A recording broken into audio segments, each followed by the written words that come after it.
तकदीर कभी कभी ऐसे क्रूर मजाक करती है जिसे सह पाना शायद किसी के बस में नहीं होता। ज़रा सोचिए, एक घर जहाँ सुबह सुबह एक बेटे के जन्मदिन का तोहफ़ा आता है और उसी घर से शाम को उसके पिता की अर्थी उठती है। ये कोई कहानी नहीं बल्कि उस दर्दनाक हकीकत का हिस्सा है जिससे नवजोत सिंह का परिवार गुजर रहा है। दिल्ली की सड़क पर हुए एक हादसे ने एक पिता को उसके बेटे के सबसे खास दिन पर ही उससे हमेशा हमेशा के लिए छीन लिया। ये कहानी है उस सुबह की जब खुशियों ने दरवाजे पर दस्तक दी और उस शाम की जब मातम ने पूरे घर को अपने आगोश में ले लिया। 14 सितंबर की सुबह नवजोत के बेटे नवनूर का जन्मदिन था। घर पर एक डिलीवरी आई। ये वो ऑनलाइन गिफ्ट था जिसे पिता नवजोत ने अपने लाडले के लिए कुछ दिन पहले ही ऑनलाइन बुक किया था, बड़े ही प्यार से। नवनूर ने शायद सोचा भी नहीं होगा कि पिता का ये तोहफ़ा उनकी आखिरी निशानी बन जाएगा, क्योंकि उस वक्त तक परिवार इस बात से अनजान था कि दिल्ली के धौलाकुआं में एक तेज़ रफ्तार BMW ने उनके घर की सारी खुशियां रौंद डाली हैं। वित्त मंत्रालय में काम करने वाले नवजोत सिंह अब इस दुनिया में नहीं थे। पोस्टमार्टम के बाद नवजोत के पार्थिव शरीर को उस अस्पताल से ले जाया गया जहां उनकी घायल पत्नी संदीप कौर भर्ती थी। वो पल शायद वहां मौजूद हर शख्स की रूह कपा गया होगा। बिस्तर पर लेटी एक पत्नी को जब आखिरी बार अपने पति का चेहरा दिखाया गया तो उनकी चीखें और उनके आंसू थमने का नाम नहीं ले रहे थे। ये बहुत ही भावुक पल था। शाम को जब बेरीवाला बाग शमशान घाट पर उनकी अर्थी उठी तो वहाँ सिर्फ परिवार नहीं था। कहते हैं इंसान की असली कमाई उसके रिश्ते होते हैं। नवजोत कितने दिलदार और बेहतरीन इंसान थे, इसका सबूत वहाँ मौजूद उनके दोस्त और सहकर्मी थे जो फफक कर रो रहे थे। जापान, साउथ कोरिया और चीन एम्बेसी के प्रतिनिधि भी उन्हें आखिरी विदाई देने पहुँचे, क्योंकि नवजोत इन देशों के बायलिटरल हेड थे। उनकी खामोशी बता रही थी कि उन्होंने सिर्फ एक अफसर नहीं बल्कि एक सच्चा दोस्त खो दिया था। एक बेटा जो अपने जन्मदिन पर पिता के गले लगने का इंतज़ार कर रहा था, उसे पिता को मुखाग्नि देनी पड़ी। एक जन्मदिन जो अब शायद उस परिवार में कभी नहीं मनाया जाएगा। ये तारीख अब खुशियों की नहीं बल्कि एक पिता की दर्दनाक याद बनकर हमेशा के लिए रह जाएगी। रफ्तार के इस कहर ने सिर्फ एक जान नहीं ली दोस्तों, बल्कि एक पत्नी का सुहाग, एक बेटे का साया और कई दोस्तों का सहारा छीन लिया। नवजोत तो चले गए लेकिन अपने पीछे छोड़ गए कभी ना भरने वाले जख्म। कहते हैं इंसान का व्यक्तित्व कैसा था उसका पता उसके जाने के बाद ही चलता है। अब ज़रा नवजोत के दोस्तों के बयान सुनिए, उनका दर्द सुनिए, उनका वो रोना देखिए, आपका भी कलेजा चीर देगा ये उनका बयान, उनका ये वीडियो ज़रा देखिए आप। आज का दिन बहुत ही दुखद दिन है। मैंने ना सिर्फ अपने दोस्त को खोया, मेरा सबसे प्यारा भाई था। मेरे हर सुख दुख, हर उस परिस्थिति में मेरे साथ खड़ा रहता था जिसकी कि मैं मतलब अभी मैं उसको एक्सप्लेन नहीं कर सकता। आज उसका क्रिमिनेशन है और साथ में आज उसका बेटा 22 साल का हुआ है। आज ही सुबह उसने अपने बेटे के लिए एयर फ्रायर एंड शर्ट्स उसने गिफ्ट किया था। सुबह 6 बजे उसके बेटे का जब मेरे पास फोन आया कि डैडा का गिफ्ट आया है, आज उसका बर्थडे था। तो आप सोचिए कि मेरा कलेजा जो है कैसे पिघल गया होगा। मतलब मैं समझ नहीं पा रहा हूँ कि उसकी फैमिली, उसके फादर आप देखेंगे कि यहीं पे खड़े हैं, 85 ईयर्स ओल्ड हैं, एयरफोर्स से रिटायर्ड व्यक्ति हैं, उनकी मदर है, मतलब उनकी वाइफ जो है इतना क्रिटिकली इंजर्ड है, हॉस्पिटलाइज हैं। तो बड़ा ही मुश्किल क्षण से हम लोग गुजर रहे हैं, पूरा समाज, पूरा परिवार, उनके ऑफिस का स्टाफ, सब लोग बहुत ही दर्द और तकलीफ में। अफसोस इस बात का है कि मैं चूंकि एक हॉस्पिटल एम्प्लॉई हूँ, मुझे पता है कि टाइम कितना इम्पोर्टेंट होता है। अगर वक्त रहते, क्या पता वक्त रहते 5 या 10 मिनट में नियरेस्ट हॉस्पिटल में ले जाया जाता, शायद हम उनको बचा पाते।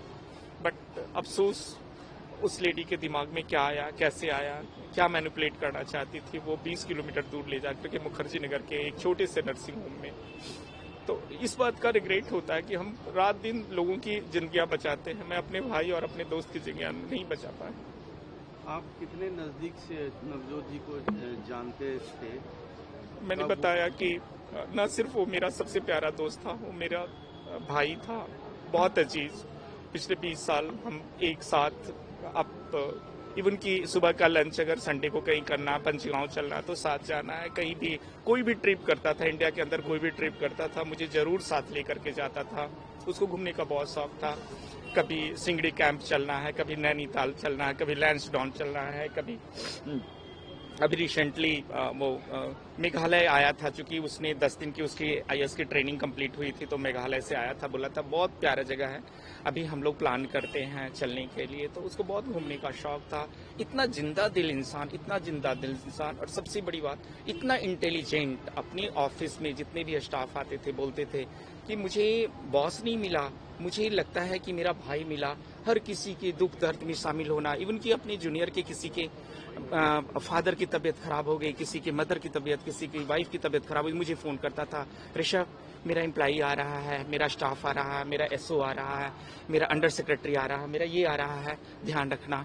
तो he was very caring person. But ईश्वर की जो इच्छा, आज वो चला गया हम लोगों के बीच में। पहले की घटना है, बर्थडे को लेकर आपसे भी कुछ बात हुई? सैटरडे को शाम को नूर का जब बर्थडे होता था, तो सबसे ज्यादा मुझे ही खुशी होती थी। और नूर के लिए मैं एक एक चीज, मतलब पगड़ी से लेकर के शूज, शॉक्स, एक एक चीज मैं उसके लिए खरीदता था। और हम पूरी फैमिली और नवजोत, उनके मदर फादर, संदीप मैम, सब लोग मिल करके हम लोग सेलिब्रेट करते थे। और नूर वही कपड़ा पहनता था जो मैं लेकर के आता था हर साल, एवरी ईयर्स। तो सैटरडे को जब मैंने भेजा तो बोला अरे इतना सब कुछ क्यों भेज दिया? तो मैंने कहा नहीं, मेरा बेटा नहीं है क्या? बोला हाँ। तो बोला कि तुम्हारा गिफ्ट तो पहले आ गया, मेरा गिफ्ट तो 16 को आएगा। तो मैंने उसको 13 तारीख को, सैटरडे शायद 13 था जी, 13 को ही मैंने उसको गिफ्ट भेजा था। तो वो खोल के देख रहा था, शेयर कर रहा था, बहुत अच्छा तुमने शर्ट भेजा है, टी शर्ट्स भेजा है, ये वो। तो ही वॉज सो हैप्पी। मेरे तो बहुत ही, मतलब बयान नहीं कर सकता। आज उसके बेटे से मैं सच बताऊं तो मैं चेहरा नहीं मिलाने का, कैसे मैं उसको बोलूं कि हैप्पी बर्थडे बेटा, और कैसे मैं बोलूं कि आज तुम्हारे फादर का क्रेमेशन है। जो उन्होंने बेटे के लिए जो गिफ्ट बुक किया था, क्या वो आज पहुंचा है या? आज सुबह 6 बजे मैं हॉस्पिटल में था, तो नूर का फोन आया। हम लोग नूर प्यार से बोलते हैं, उसका नाम नवनूर सिंह है। तो नूर का फोन आया, अंकल। तो मैंने कहा हाँ, डाडा ने जो गिफ्ट भेजा ना आ गया। मैंने कहा क्या गिफ्ट भेजा? तो एयर फ्रायर और शर्ट्स। तो मैंने कहा अरे एयर फ्रायर क्यों?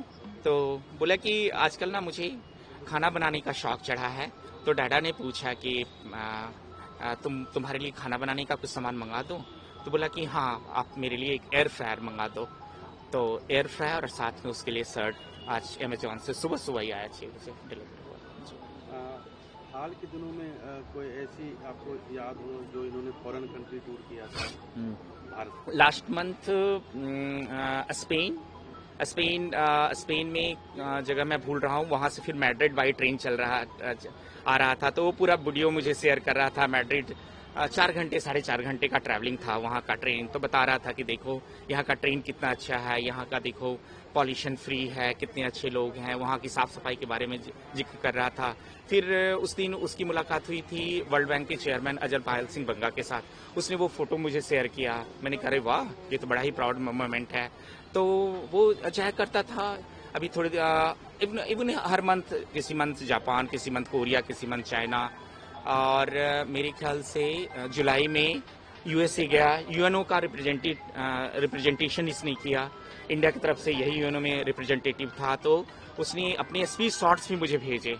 तो बड़ा ही प्राउड फील होता था कि चलो मेरा फ्रेंड जो है इस लेवल पे है और यहाँ जाता है। बट आज सब कुछ चला गया, छोड़कर चला गया। नवजोत जी को आप जितने करीब से जानते थे, और आज क्या कहना चाहेंगे दुखद की घड़ी? बस इतना ही बोलूंगा कि उसकी आत्मा को शांति दे ईश्वर, और उसके परिवार को शक्ति दे। इससे ज्यादा तो अभी शायद मेरे पास ना अल्फाज है, ना मैं बोलने के लायक हूँ। पत्नी की कैसी तबीयत है? उनकी पत्नी अभी स्टेबल हुई हैं। आईसीयू से आज ही शिफ्ट हुई हैं वार्ड में। अभी मुझे पता चला कि आईसीयू से वार्ड में शिफ्ट हो गई हैं। उनके लेफ्ट लेग में मल्टीपल फ्रैक्चर है, एंकल फ्रैक्चर है, फीमर फ्रैक्चर है, हिप जो फ्रैक्चर है, और हेड इंजरी बैक साइड में, हेड में जो है 14 स्टिचेज आए हैं जी। तो अभी तो डॉक्टर के हिसाब से अभी स्टेबल है। दाह संस्कार कहाँ पे दाह संस्कार यहीं तिहाड़ शमशान में जो जी बड़ी बहन आने वाली थी यूएसए यूएसए से एक्चुअली में उनका क्या हुआ कि जब परसों रात में मेरी बातचीत हुई, उनका वीजा जो है खत्म हो गया था, क्योंकि वो एनआरआई हैं, वो यूएसए नागरिक हैं, तो उन्होंने अप्लाई तो किया था और फिर एक्चुअली में मैं और चीज़ों में व्यस्त होने की वजह से मुझे पता नहीं चल पाया कि वो उनकी सिस्टर वो चूँकि वो पेंसिल्वेनिया रहती हैं, तो पेंसिल्वेनिया में रहती हैं, तो उनसे जब बातचीत हुई थी उस वक्त उन्होंने कहा था कि ऋषभ मेरा वीज़ा, अच्छा यहाँ चूँकि दिन था तो वहाँ रात्रि था, तो फिर वो कल हुआ कल, तो अब क्या है आज उसका संडे भी हो गया, चूँकि एक दिन शायद बैक चल रहा होता है जी इस तरह से, तो अभी हम लोग वेट कर रहे हैं कि शायद उनकी बहन आ जाए जी।